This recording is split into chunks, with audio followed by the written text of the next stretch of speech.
Welcome everyone to Inside Academia, the program where we take a look behind the ivory curtain, seeking a frank discussion behind today's American higher education. I'm your host, Andy Nash. My guest today is Dr. Jason Fertig. He's an assistant professor of management at the University of Southern Indiana in Evansville, Indiana. He's published commentaries on the state of higher education for the National Association of Scholars and the John W. Pope Center for Higher Education Policy, as well as blogged for higher education on the National Review's Phi Beta Cons forum. Received his MBA and PhD from Temple University and is taught at Temple, Rider U, and St. Joseph's University, and Franklin Marshall College. He's also served as a consultant for PricewaterhouseCoopers and as a software analyst for Johnson & Johnson. Dr. Jason Fertig, welcome to Inside Academia. Thanks, Andy. Thanks for having me on. Most recently, you had a column or an article posted in the National Association of Scholars website, nas.org, February 14th, titled, "What Can We Do About Adrift Students?" This was in reference to the recent, really critically acclaimed book by Richard Arum and Josipa Roxa called Academically Adrift, Limited Learning on College Campuses. The book's thesis is, or conclusion rather, is that so many students going through college are not developing the critical thinking skills that one typically would get or should get from going through college, higher education. In your experience as a teacher of management, and based on what you wrote in the article here on the NAS website, what has your experience been with respect to students developing these critical thinking skills that's necessary for everything from especially management and business management? Are they getting those skills in those type of fields and throughout the full battery of academic coursework they're taking in college? Okay, well, as stated in the book, some of them are. But of course, the data that they present in the book was that the business students are some of the students who had the lowest gains in critical thinking. And from my experience, unfortunately, a lot of that is true. Of course, again, it's not as true for every student, but it is true for the general amount of students. What happens when a student takes a business degree, especially a management degree, is it's seen as a safe degree, something that will sort of be unemployment insurance to get into a job. Whereas if you had a philosophy major, it might be difficult to say, what are you going to do with that? Whereas with a business major, it seems to be a natural sort of transition into a certain job, such as marketing, sales, business management. But what happens is, as a professor of management, I kind of get pulled in two directions. I want to educate my students, but there's also pressure to prepare them for careers. And what happens is a lot of times the career prep is what's promoted to the students in spite of a lot of the real education. What I have are students, many of them, who have not had a lot of work experience, yet they're being taught how to manage. So they're getting taught things like how to handle conflict, how to motivate an unmotivated worker. And the message that they hear a lot of times is very cliche because the conclusions that, have people love their job makes a lot of sense, but actually doing this in the sense of really managing or really working is not the same thing without the experience. Right. So it's a real challenge to get students to really connect what they're learning to the actual working world. So in turn, a lot of students' eyes glaze over because they feel like they just got to put their time in till they get their credential and go out in the workforce.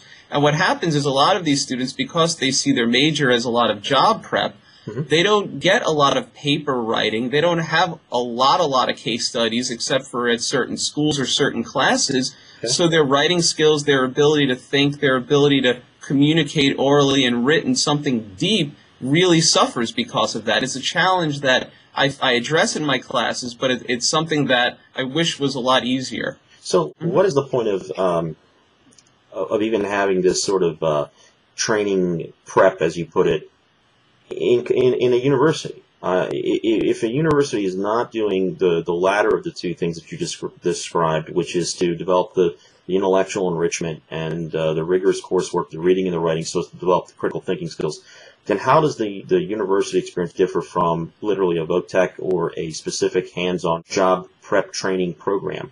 Isn't that why we send people to college? And then if so, and if we're not going to do that, then why are we spending so much time and money going to college to only do the things that could otherwise be done through a certified job prep training program? Well, not only that, I know that George Leaf at the Pope Center has mentioned this a lot, how underemployed. I know Richard Vedder also said this too at the Center for College Affordability and Productivity, how underemployed a lot of college graduates are, meaning they're working as waiters and waitresses in restaurants with their degrees. What's happening right now is, as part of the bloat in higher education, schools are being asked to be everything to everybody. So the being able to tell someone that they have to go to Votech to get a career instead of going to college is almost a losing proposition given the stakeholders that are involved right now. So would you get a better job learning to be an electrician at a Votech school? Yes. Is it easy to sell that? No. And that's the challenge that we have. So your initial question of should we, what's the point of this education? Schools are just, it's very difficult to sort of say, we don't do this well. Because if they say we don't do this well, it could potentially mean losing students, and that's not an easy thing to do. I know recently I saw an article that said, I believe your Sinus University actually had less applicants, and the article actually said that they were proud of that.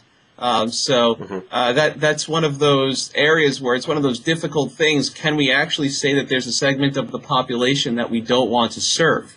Right. And that's one thing that I find very difficult, because I know that I have a lot of students who actually are very good at working what they do. They work on cars. They have a lot of hobbies. Some of them out here in Indiana, some of them do work on farms. And they're very good at what they do. They don't need to be in the classroom. Their writing skills are not that good, but doesn't matter. They're not going to be Shakespeare. They're not going to write academic journals. They're not even going to write blogs for Phi Beta Cons. Yeah. They have a good career. They have good values, and they're being forced through school because they feel forced to get this degree that's going to make them employable. So in your piece on the most recent article on the NAS website, you concluded that we should start instilling Arum and Rox's ideas in the classes, and you wrote here that we should work with the colleges and your colleagues in academia to have consistent, rigorous expectations across the classes, or develop honors programs to allow for the truly motivated students to be enriched instead of demoralized by low standards. Well, if first of all, if low standards, if more and more students are being demoralized by low standards and are not developing the critical thinking skills that they're supposed to be at the college, then at what point does the bubble burst and we stop subscribing to the idea that this whole collegiate experience and that this current modern service that we're getting, that we're paying so much money for, that it is in fact not giving us what we want, and that it's really not something that you can sell because it's not delivering on the myth that it wants to deliver. Well, you make a great point about when will the bubble burst, and that's something that has picked up a lot of steam. And as I read a lot of the stuff that's out there, as well as you read, and a lot of the viewers read, that's a big question. And one thing to ask is, will this bubble really burst? Because are schools really incentivized to change the learning? And that's where I do get concerned over that, because we hear a lot of talk about whether or not schools will change as far as holding higher standards or having honors programs or getting rid of certain majors, but a lot of what goes on in schools, they build new dorms, they build new gyms, they want to get schools in, and they sell it as very much a social experience. And it's hard to argue with that. You pointed that out in your piece. You actually say that they're far less concerned with intellectual enrichment and development as they are with social experiences, and then the credentialism that they receive in the form of getting the degree at the end of the line. Yes. So if the university experience has been reduced to the credentialism, and by the way, there's always been a very valid place for social experiences, particularly in a residential college. That was the out-of-classroom experience, always an integral part of higher education. However, if we've reduced the whole result of it to being just nothing more than this credentialism, because the classes don't really directly prepare us to do this or that in any given field, then what is the overall point? At what point does the currency of that credential deflate or continue to have its appreciative value?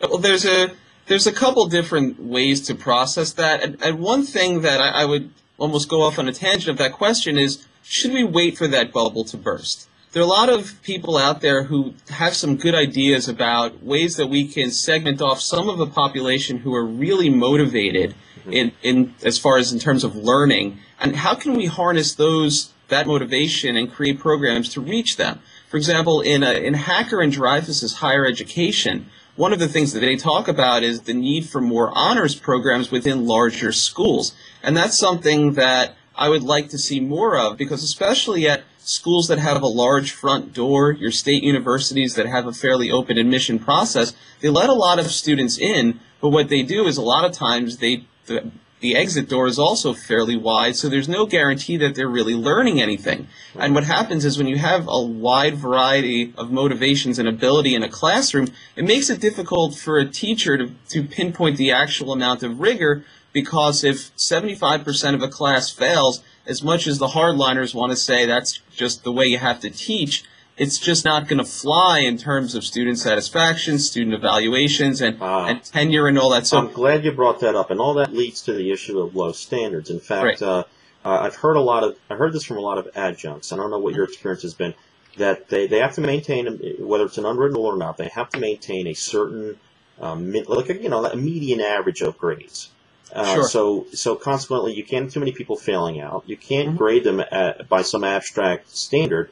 They're all graded relative to one another, and what ends up happening is that today's C or B, yesterday's A is today's B, or right. the other way around. I mean, so in other words, it just seems like you don't have to necessarily work as hard for today's B that you did maybe 30 years ago. I don't know if that's true, but if it is true, is there a form of grade inflation going on? Is there a dumbing down of standards so that everybody ends up being credentialed, and that faculty don't get the bad reviews by the students, and that they don't end up losing their jobs because their peers and superiors don't end up deciding to not rehire them because they say, well, you're not doing your job if everyone's failing, or you're grading too easy, everyone's got an A, so we're not going to, something's wrong with you.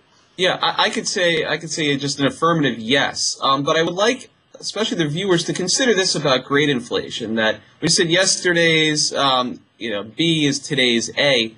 We really need to look at grade inflation from another angle, and that is yesterday's F is now today's C. And that's a real challenge, because when I ask students, what do you think about a student who gets a C? And sometimes it is them, but their response is always, oh, that student's lazy. So there's this assumption that every student is capable of passing and getting a certain grade if they apply themselves, and I hope that's true. But what happens in the classroom is that when a student can't write, when a student can't retain 50% of the information that he or she reads in a textbook, when a student can't add 1 plus 1, a lot of times that's still good enough for a D in a course or a C in a course, and as a student once told me, C means degree. And so they're just going through the motions, and they're becoming the junior level classes problem and the senior level classes problem. And so this whole idea of inflation, part of me wants to say, you know what, if yesterday's B is today's A, I'm fine with that as long as those students can read, write, and think. But if yesterday's F is today's C, right, what I wind up doing when I grade papers is I have to correct punctuation and word choice and syntax and thought process and organization. So do you fail these kids? What I do is when I have papers, I actually create a class structure where the students have a certain amount of papers that they must pass to pass my class. So they write their papers on a pass-fail basis. So what the students quickly learn is that if they cannot write clearly, they can't pass the papers. I'm less concerned if they forgot to dot one I or cross one T, because as the people who read my NAS rough drafts know, I do that too sometimes. But the problem is if they cannot write coherently, I will not pass them. And what happens, what I found, is that certain students will learn to hop over the bar, which is support for if we do hold students for towards higher standards, they will jump over the bar. Now, not all of them, but what we do is if we want to really talk about ethics, we owe our other professors effective and accurate grading so that we're not passing on poor writing and poor ability to the next level, because I don't know about other professors, but sometimes when I see students who graduate walk across the aisle and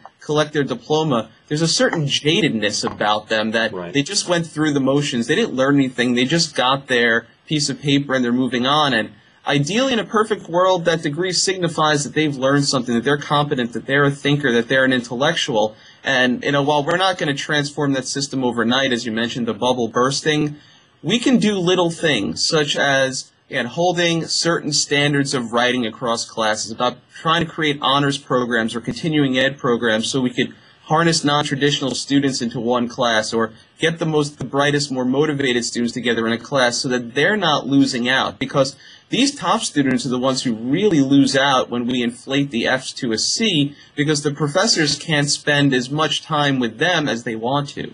I see. Okay. Well, Jason, I want to continue this discussion with you. Namely, I want to know how professors and adjuncts, how they get to keep their jobs and also at the same time maintain academic rigor and, Sure. and intellectual standards. But that's all the time we have today. We're out of time. So we'll carry this discussion on again in the future. But for now, I want to thank you, Dr. Jason Fertig, for joining us today on Inside Academia. I'm your host, Andy Nash. Check us out on the web at insideacademia.tv. You can also check us out on Facebook and Twitter. Please join us again next week, as every week, as we take you for a look behind the ivory curtain. Thanks, Andy.